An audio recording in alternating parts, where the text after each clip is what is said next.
በስመ አብ ወወልድ ወመንፈስ ቅዱስ አሐዱ አምላክ አሜን። የተወደዳችሁ ኦርቶዶክሳውያን ምዕመናን፣ ምዕመናት፣ አባቶች፣ እናቶች፣ ወንድሞች፣ እህቶች፣ የድምፅ የሚሰማችሁ የዚህ መርሐ ግብር ተከታታዮች በሙሉ በእግዚአብሔር ስም እንደምንሰነበታችሁ፣ እንደምን አደራችሁ፣ እንደምን ዋላችሁ። በቅድሚያ እንኳን ለጌታችን ለአምላካችን ለመድኃኒታችን ለኢየሱስ ክርስቶስ የልደት በዓል ሁላችሁንም በሰላም በፍቅር በአንድነት አደረሳችሁ አደረሰን። ለብርሃነ ልደቱ ያደረሰን በቸርነቱ ከደዌ ሥጋ ከደዌ ነፍስ የፈወሰን የታደገን ባርነታችንን አርቆ መርገማችንን አስወግዶ በሀብቱ ስቦ በረድኤቱ አቅርቦ መዋዕለ ጾሙን ፈጽመን ለብርሃነ ልደቱ እንድንደርስ የረዳን የአባቶቻችን አምላክ ልዑል እግዚአብሔር ስሙ የተመሰገነ ይሁን። ዛሬም እንደተለመደው የጌታችን የአምላካችን የመድኃኒታችን የኢየሱስ ክርስቶስን የልደት በዓል ምክንያት በማድረግ ስለ ዕለቱ የተወሰነ ቃለ እግዚአብሔር እንድንነጋገር መጥቻለሁ። እግዚአብሔር አምላካችን ለእኔ የምናገርበት አንደበት ለእናንተ ሰሚ ጆሮ አስተዋይ አእምሮ በቸርነቱ ያድለን። ዛሬ እጅግ ድንቅና ታላቅ ገናና በዓል ቤተክርስቲያናችን እያከበረች ትገኛለች። ይኸውም የጌታችን ልደት ነው። የጌታችን ልደት በነቢያት ትንቢት የተነገረለት ሱባዔ የተቆጠረለት የሰው ልጅ በሙሉ ተስፋ ሲያደርገው የኖረ የሚጠበቅ ልደት ነው። ስለዚህ እሱን አስመልክቶ ጥቂት እንነጋገራለን። እግዚአብሔር አምላካችን በድጋሚ ምስጢሩ እንዲገልጥልን የእሱ ቅዱስ ፈቃዱ ይሆንልን። እናንተም በአክብሮት እንድትሰሙኝ በትህትና ጠይቃቸዋለሁ። እንድንነጋገርበት የመረጥኩት የትምህርታችን መነሻ የሚሆነን ንሑር እስከ ቤተልሔም ወንራይ ዘንተ ነገረ ዘአርአየነ እግዚአብሔር። እስከ ቤተልሔም እንሂድ፣ እግዚአብሔር የገለጠልንን ይህን ድንቅ ምስጢር እንይ። የሉቃስ ወንጌል ምዕራፍ 2 ቁጥር 15 ላይ ተመዝግቦ የምናገኘው ኃይለ ቃል ነው። ይህ ኃይለ ቃል የጌታችንን ልደት በተከናወነበት በቤተልሔምና በአካባቢው ድንቅ መለኮታዊ ብርሃን በፈነጠቀበት ጨለማን ያሸነፈ የሰው ልጆችን ደግሞ በብርሃንነቱ የሳበ ያቀረበ መለኮታዊ ብርሃን አካባቢውን ባጥለቀለቀበት ሰዓት መንጎቻቸውን አሰማርተው ይጠብቁ የነበሩ እረኞች የተናገሩት ኃይለ ቃል ነው። የጌታችን ልደት ሲነገር የእረኞች ምስጋና አይረሳም። ጌታችን በፍጹም ትሕትና በከብቶች በረት ተወልዷል። በከብቶች መሰማሪያ ተወልዷል። በዚያ ቦታ ላይ ከሰማያውያን መላእክት ጋር የተገናኙ ሰማያውያን መላእክት የክርስቶስን የመወለድ የምስራች የነገሯቸው ያበሰሯቸው እረኞች ነበሩ። የክርስቶስን ዜና ልደት የምስራች ለመስማት ጆሮአቸው የታደለ ልቡናቸው የታደለ እረኞች ናቸው። ያን ጊዜ ይህን የምስራች ለመስማት ታላላቆች አልታደሉም። በቤተ መንግስታቸው የሚኖሩ በሞቀ በደመቀ ቤታቸው ያሉ ሰዎች አልሰሙትም። ብርዱን ታግሰው ጨለማውን ተጋፍተው መንጎቻቸውን ያሰማሩና ከነጣቂ ጠብቁ የነበሩ እረኞች ግን የክርስቶስን ልደት አይተዋል። ዜና ልደቱን መጀመሪያ ሰምተዋል። እንግዲህ የጌታችን የአምላካችን የመድኃኒታችን የኢየሱስ ክርስቶስ ልደት በነቢያት የተነገረ በሱባዔ የተቀመረ በነቢያት አንደበት ያለማቋረጥ የተመሰከረ እውነት ነው። ነቢየ እግዚአብሔር ኢሳይያስ በትንቢቱ ምዕራፍ 7 ቁጥር 7 ናሁ ድንግል ተጸንሶ ተወለደ ወልደ። እነሆ ድንግል በድንግልና ትጸንሳለች፣ በድንግልናም ወልድን ትወልዳለች በማለት የራቀው ቀርቦለት የተሰወረው ተገልጦለት መስክሮ ነበር። የዚህ ትንቢት ፍጻሜ የሆነው እነሆ በዛሬው ዕለት ታኅሳስ 29 በተወለደው በአምላካችን በመድኃኒታችን በኢየሱስ ክርስቶስ አማካኝነት ነው። ድንግል የተባለችው እመቤታችን ቅድስት ድንግል ማርያም ናት። ወልድ የተባለው ደግሞ እሱ ነው። ከሦስቱ አካላት አንዱ የሆነው የሰውን ልጅ ከወደቀበት ያነሳው ዘንድ፣ ከራቀበት ሊያቀርበው፣ ከተበተነበት ሊሰበስበው፣ መርገመ ሥጋ መርገመ ነፍስን አርቆ በቸርነቱ በይቅርታው ወደ ገነት ወደ መንግሥተ ሰማያት ሊመልሰው ሰው ሆኗል። ነቢዩ ኢሳይያስ በዚህ መልኩ ተናግሯል። ይህን ብቻ አይደለም ነቢዩ ኢሳይያስ የተናገረው።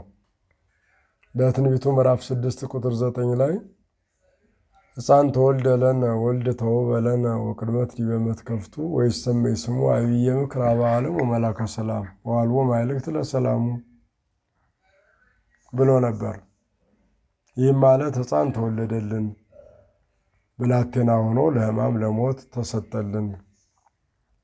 አለቅነት በጫንቃው ላይ ነው። እሱም ድንቅ መካር፣ ኃያል አምላክ፣ የዘላለም አባት፣ የሰላም አለቃ ተብሎ ይጠራል። ለሰላሙም ፍጻሜ የለውም ሲል ትንቢት ተናግሮ ነበር።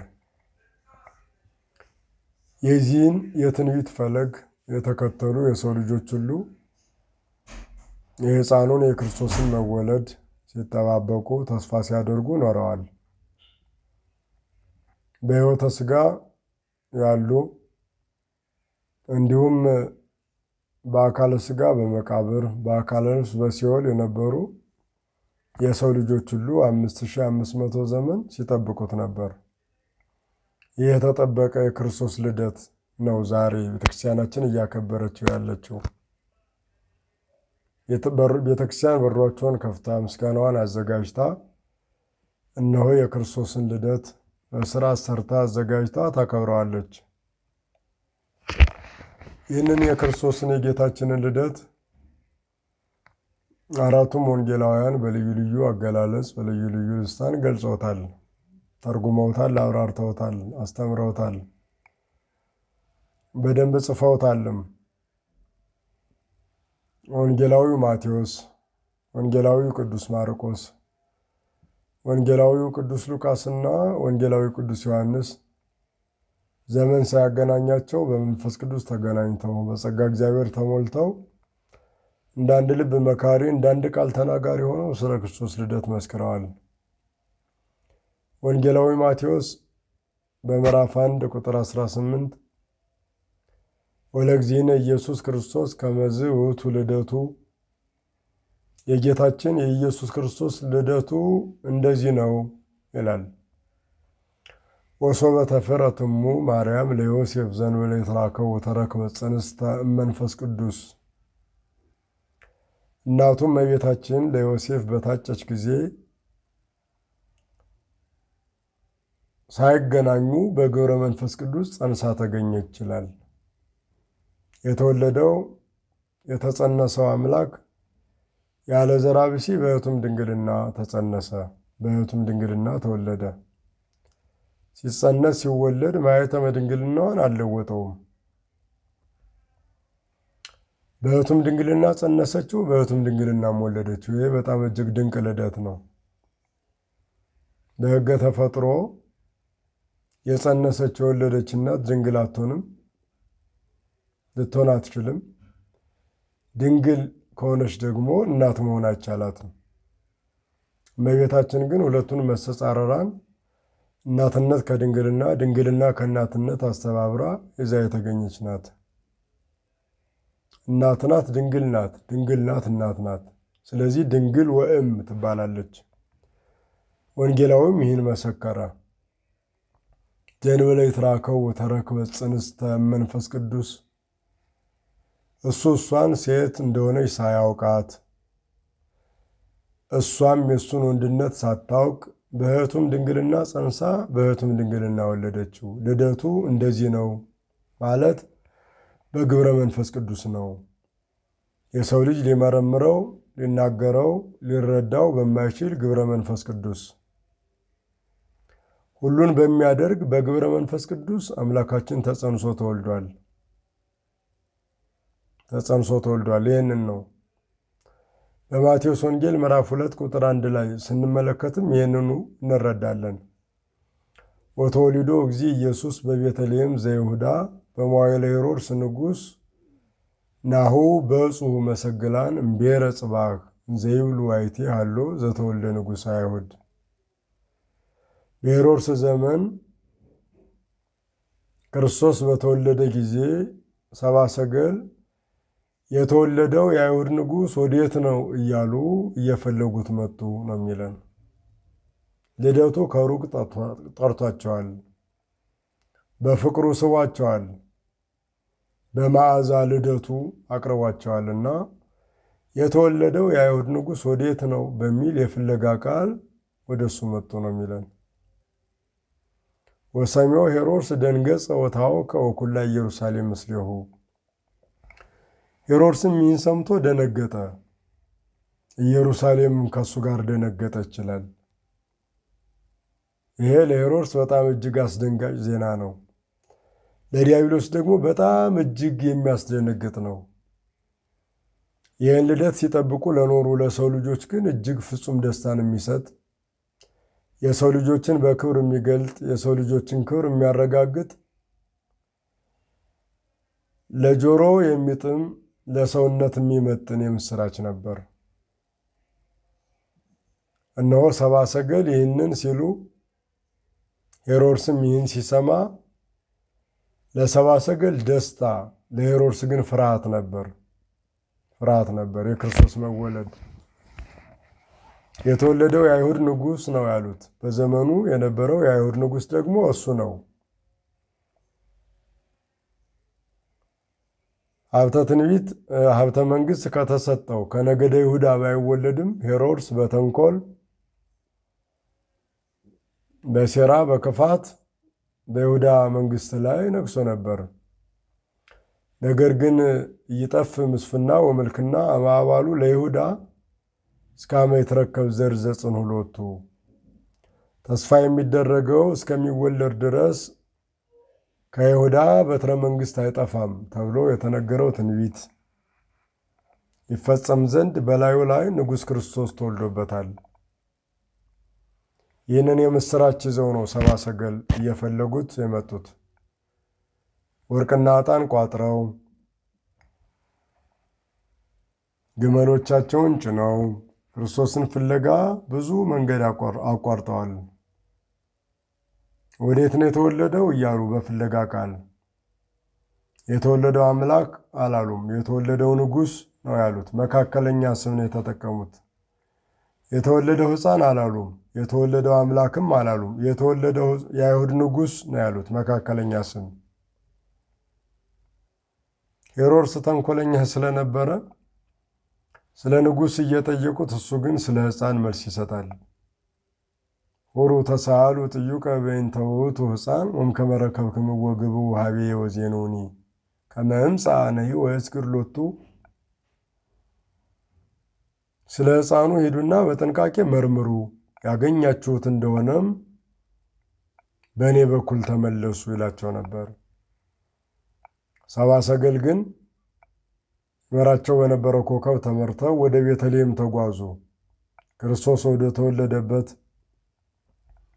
ድንግል ሕፃኑን ታቀፋ ሰማያዊ ንጉሥን ታቀፋ ወዳለችበት የሰማያዊ ንጉሥ ዙፋን ማደሪያው የሆነችው እመቤታችን በሕቱም ድንግልና ጸንሳ በሕቱም ድንግልና የወለደችውን በታቀፈችበት ዋሻ በቤተልሔም ወደዚያ ሰብአ ሰገል አመሩ ይላል።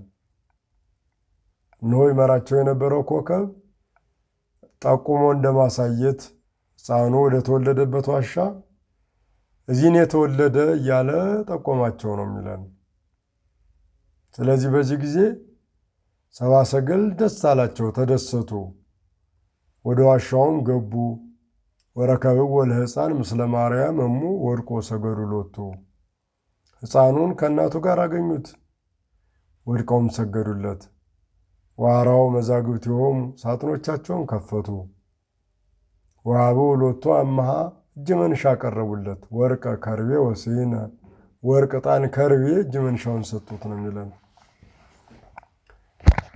ዕጣን ስለ ክህነቱ፣ ከርቤ ማህየዊት ወይም መራራ ስለሆነች ሞቱ፣ ወርቅ ስለ ንጉሥነቱ የቀረበ ነው። ዕጣን በጎ መዓዛ አለው። የባሕታውያን ምሳሌ ነው። ዕጣን ከሩቅ ይሸታል መዓዛው። ባሕታውያንም በተስፋ ኗሪዎች ናቸው። ምዕመናን ያለ ተስፋ አይኖሩም። የሚያምን ሁሉ እግዚአብሔርን ተስፋ ያደርጋል። የባሕታውያን የምዕመናን ምሳሌ ነው ዕጣን። ከርቤ የተሰበረውን የሚጠግን የተለያየውን አንድ የሚያደርግ ነው። መራራነት ግን አለው።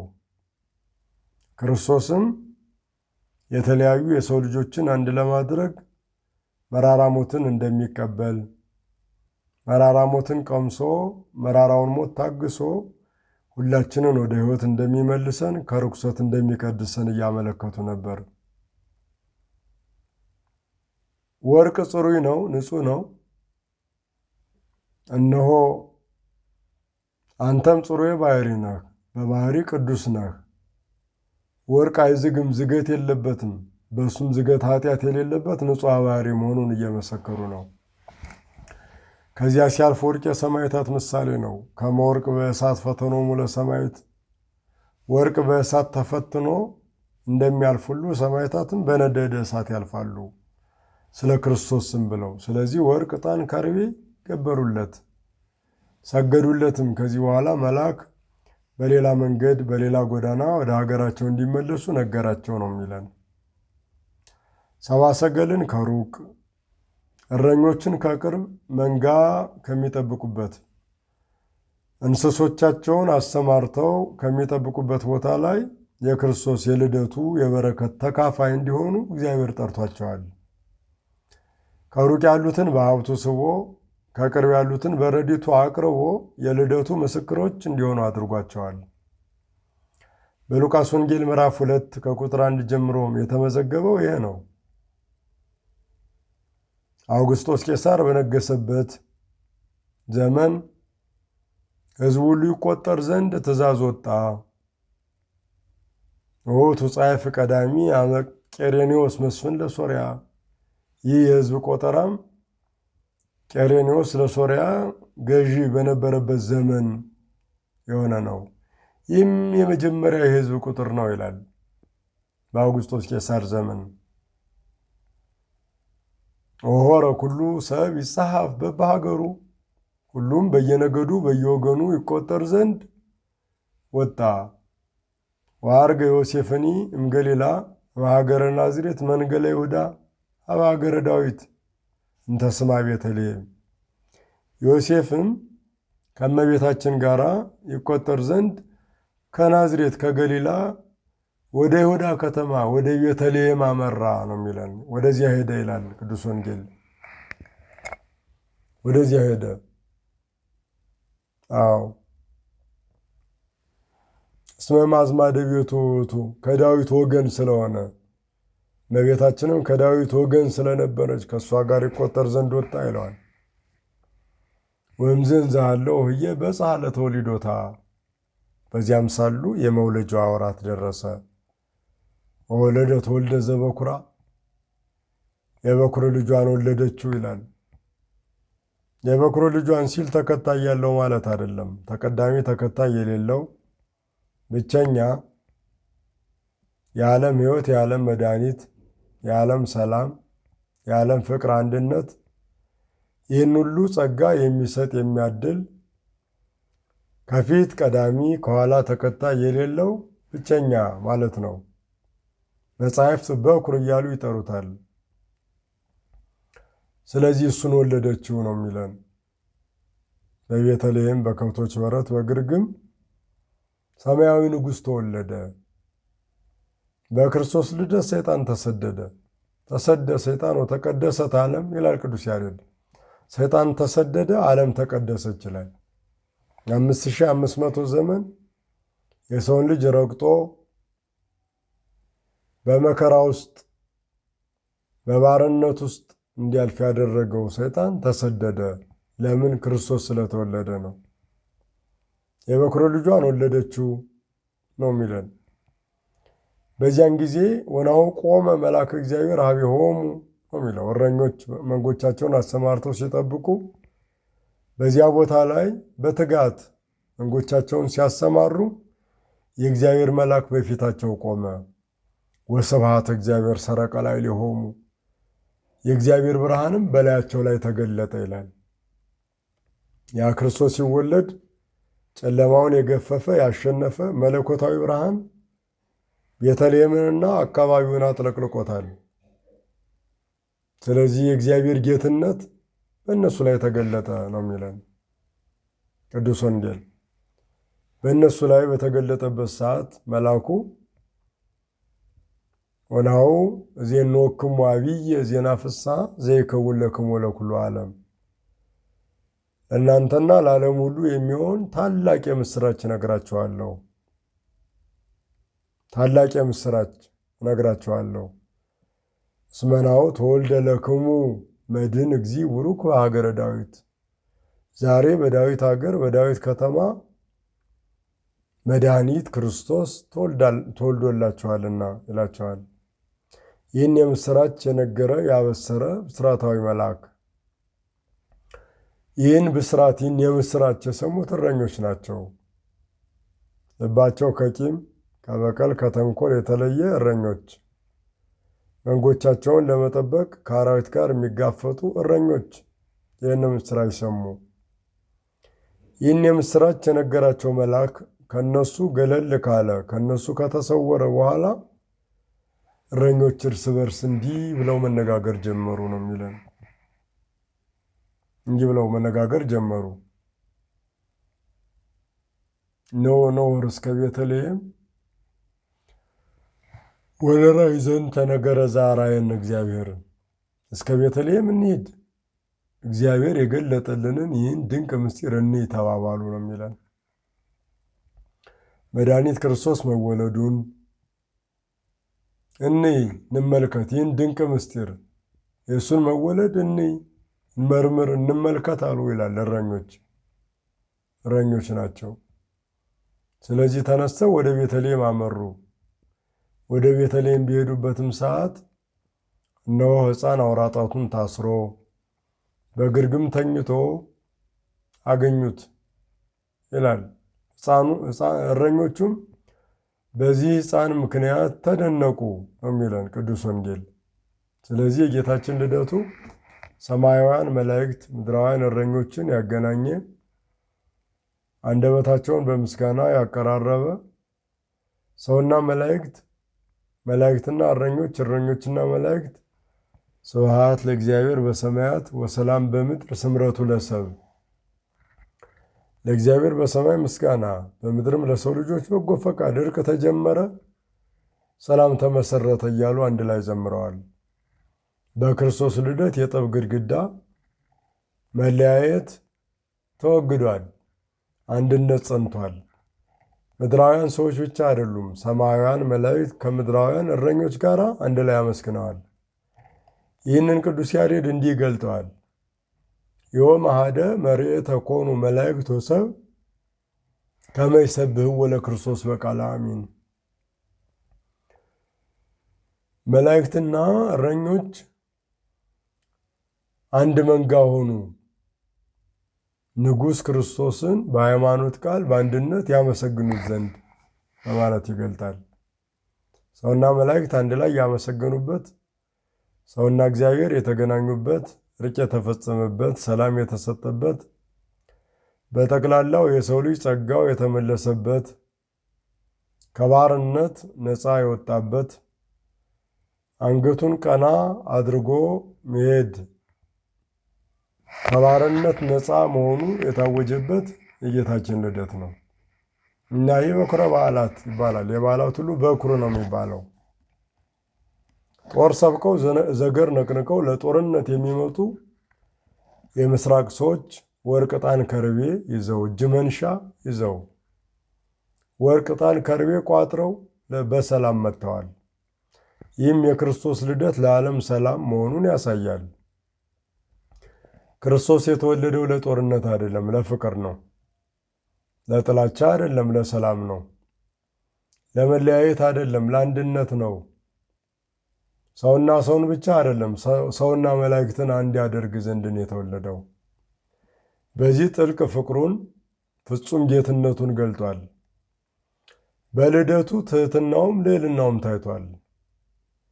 ትሕትናው በከብቶች በረት፣ ልዕልናው በየማነ አብ በዘባነ ኪሩብ ተገልጧል።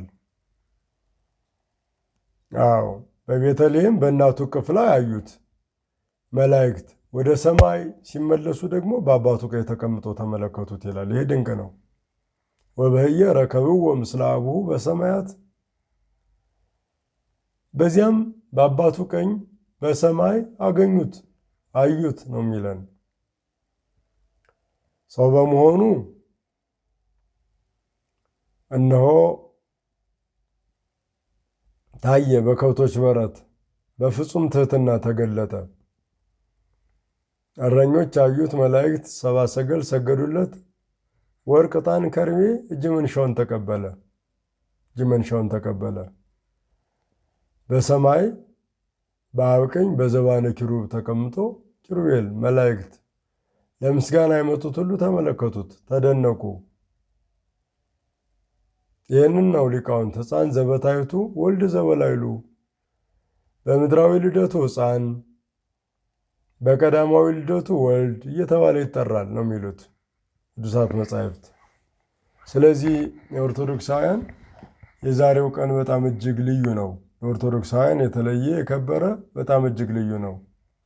ታዲያ በዚህ ጊዜ ከሩቅ የመጡ ሰብአ ሰገልን ከአካባቢው የመጡ እረኞችን መምሰል ያስፈልጋል።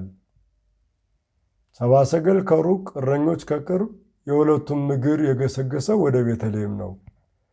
ዛሬም ወደ ቤተልሔም ወደ ቅድስት ቤተክርስቲያን መገስገስ ከሁላችን የሚጠበቅ ትልቁም ነገር ነው።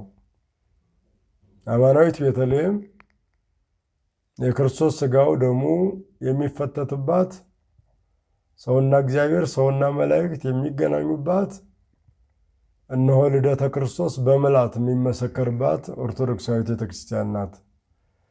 ወደ እሷ በእግረ ሕሊና በእግረ ሥጋ ነገር ልደቱን በመመስከር መገስገስ ይገባናል።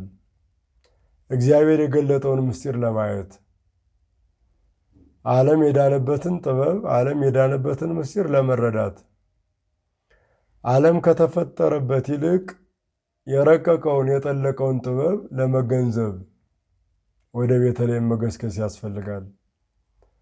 እረኞች በጎቼ መንጋዎቼ አላሉም። በጎቻቸውን መንጋቸውን እርግፍ አድርገው ክርስቶስን ፍለጋ ወደ ቤተልሔም አምርተዋል። ሰብአ ሰገልም መንግሥቴ ግዛቴ አላሉም። ወርቅ፣ ዕጣን፣ ከርቤ ይዘው ወደ ቤተልሔም ገስግሰዋል። እረኞችና ሰብአ ሰገል ብቻ አይደሉም፣ ሰማያውያን መላእክት ወደ ቤተልሔም ገስግሰዋል።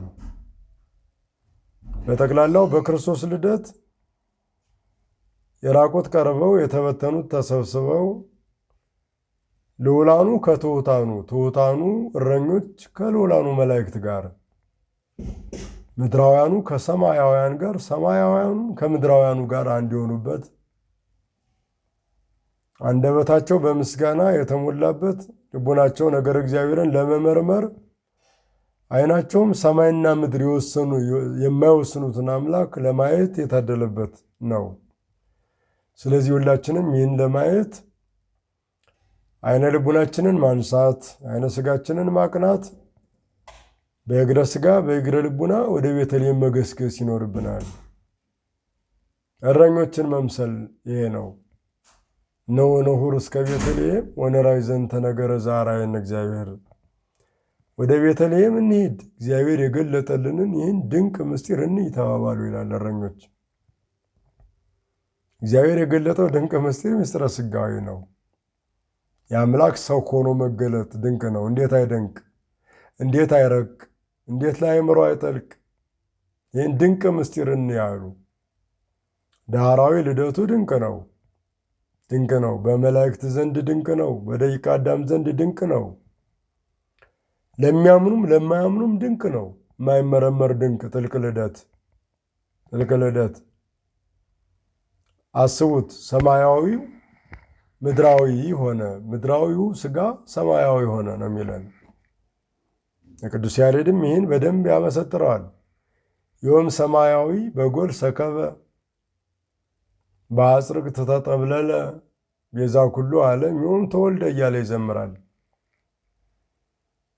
በከብቶች በረተኛ በጨርቅ ተጠቀለለ፣ እነሆ ሰማያዊው አምላክ በድንግል ማኅፀን አደረ ተወሰነ እያለ ይዘምራል። እኛም እንዲህ ነው የምንዘምረው። ቤተክርስቲያንም እንዲህ ነው የምትዘምረው። እነሆ ይህን ጥልቅ ምስጢር ሁልጊዜ በዓይነ ሕሊናዋ ስትመረምረው፣ በአንደበቷ ስትዘምረው፣ በአንደበቷ ስትመሰክረው የምትኖረው እውነት ነው። እስከ ቤተልሔም እንሂድ፣ እግዚአብሔር የገለጠልንን ይህን ድንቅ ምስጢር እንይ ነው የሚለን እና ክርስቶስ ሲወለድ ድንቅ ምስጢር ሲገለጥ የእኛ እግረ ሥጋ ወዴት እያመራ ይሆን? ወደ ጽድቅ ወይስ ወደ ኃጢአት? ወደ ቅድስና ወይስ ወደ ርኩሰት? መታወቅ አለበት። ወደ ርኩሰት እየሄደ ከሆነ ወደ ቤተልሔም ይመለስ፣ ወደ ቅድስና ይመለስ። ትሕትናን ፍቅርን ይኸው በቤተልሔም ፍቅርም ትሕትናም ዙፋን ዘርግቷል እንድናየው። ሰማይና ምድርን የፈጠረ አምላክ በጊዜ ሕፃናት በከብቶች በረት ተጥሎ በጨርቅ ተጠቅሎ ታይቷል። ፍጹም ትሕትናውን አርአየ ትሕትናው ከመገብር ትሕትናውን እንደ ባሪያ ያሳየ ነው የሚለው። እንደ ባሪያ። ይህ እንግዲህ ራሱን ምን ያህል ዝቅ እንዳደረገ ያሳየናል። እንደ ባሪያ ነው የሚለን። ስለዚህን ጥልቅ ድንቅ ምስጢር በፍቅሩ የተገለጠ በቸርነቱ የተሰጠ ይህን ድንቅ ምስጢር ለማየት ወደ ቤተልሔም እንሄድ ይላል። ቤተልሔም የነቢያት ናፍቆት ናት። የመላእክት የዕለት ተዕለት ምኞት ናት።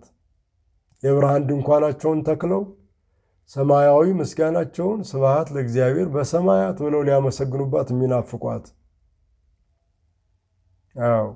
ሰብአ ሰገል ከዙፋናቸው ወርደው በትሕትና በሰማያዊ ንጉሥ ፊት የሚንበረከኩበት፣ በኃይል ሳይሆን በትሕትናና በፍቅር የተሸነፉበት፣ በፍቅር የተገዙበት፣ ዓለም የተማረከበትም የተንበረከከበትም ነው ቤተልሔም። ወደዚያ እንሂድ ነው የሚለን። ዛሬ ዓለም ወደ ኃጢአቱ ወደ ርኩሰቱ ሲገሰግስ ይታያል። ለርኩሰቱ ለበደሉ ቅድሚያ ሲሰጥ ይታያል። ለስካሩ ቦታ ሲሰጥ ይታያል። ከዚህ መራቅ አለብን። ወደ ቤተልሔም እንገስግስ። የመላእክት ምስጋና ወደሚሰማባት፣ ሰውና መላእክት ሰማያውያንና ምድራውያን ኅብረት ወደሚያደርጉባት ቤተልሔም እንገስግስ። እግዚአብሔር የገለጠልንን ይህን ድንቅ ምስጢር ምስጢረ ተዋሕዶን ምስጢረ ሥጋዌን እንመልከት ነው የሚሉት እረኞች። እኛም ማለት ያለብን ይህንን ነው። ርእይዎ ኖሎት አይኮትዎ መላእክት ለዘተወልደም ቅድስት ድንግል። ከቅድስት ድንግል ከመቤታችን የተወለደውን ኖሎት አዩት፣ መላእክት አመሰገኑት ይላል። የመላእክት ማመስገን አይደንቅም? ሁልጊዜም ያመሰግኑታል። የእረኞች ሰማያዊን ንጉሥ ማየት ግን በጣም እጅግ ይደንቃል። እሱ በትሕትና ቢገለጥ በፍቅር ቢገለጥ እረኞች አዩት። በዕድሜ ከታች በማዕረግ ከታች የሆኑ እረኞች ተመለከቱት። ከእንስሳት ጋር የሚውሉ የእንስሳ ኮቴን የሚከተሉ እረኞች ተመለከቱት የሚለን። ይህ የሚያሳየን በልደቱ የማይቆጠር ከቁጥር የማይገባ ይህ አያስፈልግም የሚባል ሰው እንደሌለ ነው። የቤተልሔሙ ሰው እሴይ ሳሙኤል ከልጆቹ ለማንገስ ወደዚያ በመጣበት ሰዓት እረኛ የነበረውን ዳዊትን ዘንግቶት ነበር፣ ረስቶት ነበር። ለንግስና ይበቃሉ፣ ለሹመት ይሆናሉ ያላቸውን ቁመተ ሎጋ መልከ ሸጋ የሆኑትን መረጠ፣ ፈጥነው እንዲመጡ አደረገ ይላል። ነገር ግን ቀርነቅቡ አልተከፈተም። ዳዊትን ግን ዘንግቶት ነበር፣ የበጎች እረኛ ነው ብሎ። ጠባቂ ነው ብሎ ትቶት ነበር። በክርስቶስ ዘንድ የሚረሳ የሚተው የለም፣ ትንሽ የሚባል የለም።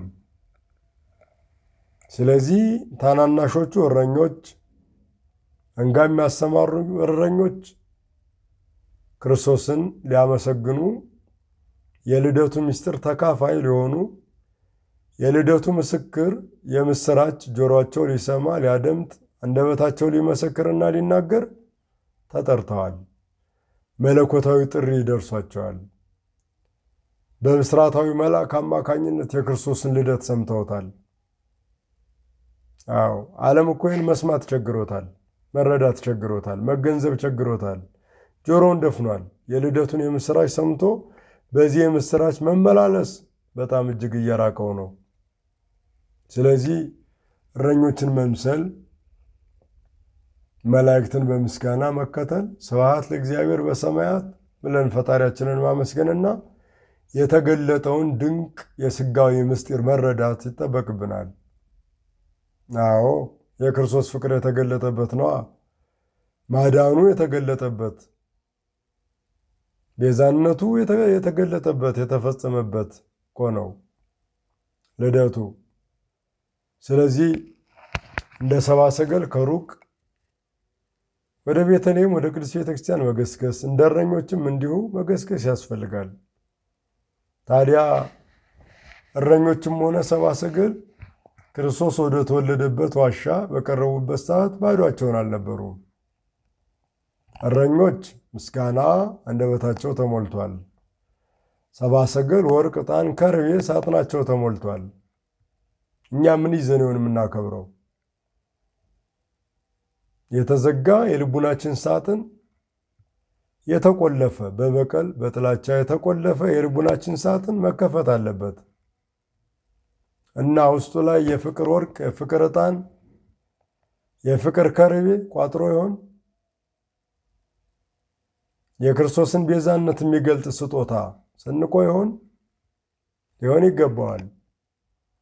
የንጽህና የቅድስና ስጦታ፣ የንጽህና መባ ይዘን ነው የምንቀርበው። እንደ ሰብአ ሰገል ሳጥኖቻቸውን ከፈቱ የሚለን። እስኪ የእኛም ልቡና ይከፈት፣ የእኛም አእምሮ ይከፈት፣ የእኛም ሕሊና ይከፈት፣ ይዘጋጅ። ወርቁን፣ ዕጣኑን፣ ከርቤውን እንዳቀረቡ እንደ ሰብአ ሰገል ምን ይዤ ነው የምቀርበው ይበል እስቲ። ባዶ እጁን አይደለም ወደ እግዚአብሔር የሚቀረበው። በንጹህ ልቡና፣ በቅን ልቡና፣ በትሑት ስብና፣ በፍቅር በየዋሃት ፍቅርን፣ የዋሃትን፣ ትሕትናን ይዞ ነው፣ ፍቅርን ይዞ ነው። ወደ እግዚአብሔር ምን ይዞ ይጓዛል? ፍቅርን፣ ሰላምን፣ አንድነትን ይዞ መጓዝ ያስፈልጋል። እስከ ቤተልሔም ስንሄድ የምናየው የምንረዳው ጥልቅ ምስጢር ነው። እረኞችም እንዲሁ አንደበታቸውን በምስጋና ሞልተው ነው የሄዱት። ታዛዥነት አለ። መልአኩ የነገራቸውን የምስራች ቸለል አላሉትም፣ አልገፉትም፣ ሊተውት አልወደዱም። ኑ ንሁር እስከ ቤተልሔም ተባባሉ እርስ በርስ። እስከ ቤተልሔም እንሂድ፣ እግዚአብሔር የገለጠልንን ይህን ድንቅ ምስጢር እንይ ተባባሉ ይላል። ተባባሉ። እኛስ እግዚአብሔር የገለጠውን ምስጢር፣ ምስጢረ ሥጋዌን፣ ምስጢረ ጥምቀትን፣ ምስጢረ ቁርባንን፣ ምስጢረ ትንሣኤ ሙታንን እኒሁን ሁሉ ምስጢራት የምናየው በቅድስት ቤተክርስቲያን ነው። በተለይ የምስጢረ ጥምቀት፣ የምስጢረ ቁርባን፣ የምስጢረ ሥጋዌ መሰረት የሆነው የምስጢረ ትንሣኤ ሙታን መሰረት የሆነውን ምስጢረ ሥጋዌ የእግዚአብሔርን ሰው መሆን ለማየት ወደ ቤተልሔም እንገስግስ ነው የሚሉን ወንጌላውያን በሙሉ። እንዳንድ ልብ መካሪ፣ እንዳንድ ቃል ተናጋሪ ሆነው።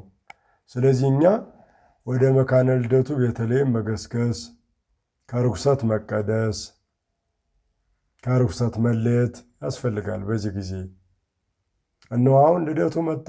ጭፈራ፣ ዳንኪራ አይደለም። በልቶ ጠግቦ እንደፈለጉ መሆን አይደለም። ተዘክሮት እግዚአብሔርን ገንዘብ ማድረግ፣ እግዚአብሔርን ማሰብ ያስፈልጋል። እነሆ ልደቱ ለእኛ ነው፣ መወለዱ ለእኛ ነው። ለእሱ እኮ አይደለም ጥቅሙ የመወለዱ።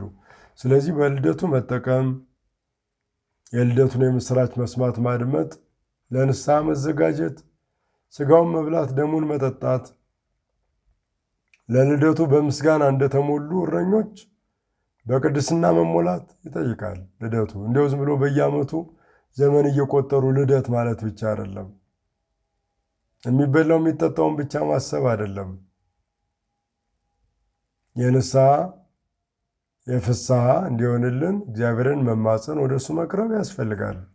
ስለዚህ ወደ እሱ ቀርበን እንደ ሰብአ ሰገል የራቀ ልቡናችን ቀርቦ የተበተነ ሕዋሳችን ተሰብስቦ እግዚአብሔርን እንዲያመሰግን እንደ እረኞች እንዲሁ ከእንስሶቻቸው ተለይተው ወደ ቤተልሔም ገስግሰው እንዳመሰገኑት እኛም ከእንስሳዊ ባህሪ ከእንስሳዊ ጠባይ ልብላ ልብላ ልጠጣ ልጠጣ ከሚል እንስሳዊ ጠባይ መለየት፣ ሰብአዊ ጠባይን ገንዘብ ማድረግ፣ ሰው የሆነውን ክርስቶስን መመልከት፣ እነሆ እኛም እሱን መምሰል ያስፈልጋልና በዓለ ልደቱን በእውነት በሰላም በጤና በፍስሐ አክብረን ለበረከት እንዲሆንልን እግዚአብሔር አምላካችን ይፍቀድልን። ዕድሜ ለንስሐ ዘመን ለፍስሐ ይስጠን። በድጋሜ በዓሉን የጤና የበረከት የሰላም በዓል ያድርግልን። ረሃቡን፣ ስደቱን፣ ጦርነቱን፣ መከራውን፣ ችግሩን ሁሉ ከሀገራችን ያርቅልን። እስከ ቤተልሔም እንሂድ። እግዚአብሔር የገለጠልንን ይህን ድንቅ ምስጢር እንይ። ስብሐት ለእግዚአብሔር ወለወላዲቱ ድንግል ወለመስቀሉ ክቡር። ይቆየን።